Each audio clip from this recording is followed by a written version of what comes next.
خواتین کے اچھے ہونے کا اندازہ ان کی اولاد کی تربیت سے لگاؤ۔ زخموں کو چھپانا بھی ایک ہنر ہے، ورنہ یہاں تو ہر ایک کے ہاتھ میں نمک ہے۔ روزانہ نیکیاں کیا کرو اور دریا کے اندر ڈالتے جاؤ، اور جب کبھی زندگی کے اندر طوفان آیا تو یہی نیکیاں کشتیاں بن جائیں گی۔ لوگ اپنی شادیوں پر صرف مخصوص لوگوں کو مدعو کرتے ہیں، لیکن لوگوں کی خواہش ہوتی ہے کہ ہمارے جنازے پر پورا شہر آئے۔ جس نے پریشانی کے اندر اپنی پیشانی کو سجدے میں رکھ دیا، وہ فقیر بہت دور نکل گیا۔ جو روزی روٹی انسان کا مقدر ہے وہ اسے مل کر رہے گی، کوئی اس کو گھٹا نہیں سکتا نہ بڑھا سکتا ہے۔ دوسروں کے گناہوں کو گنتے رہنے سے بندہ پارسا کبھی نہیں بن سکتا۔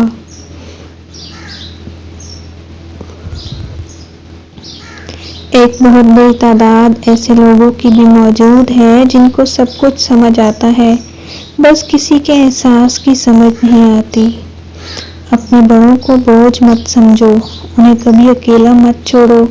یاد رکھو یہ وقت تمہارے اوپر بھی آنا ہے۔ جو تمہارے پاس مال ہے اس میں سے 10% صدقہ دو اور غریبوں مسکینوں کو کھانا کھلانا شروع کر دو، دولت بارش کی طرح برسے گی۔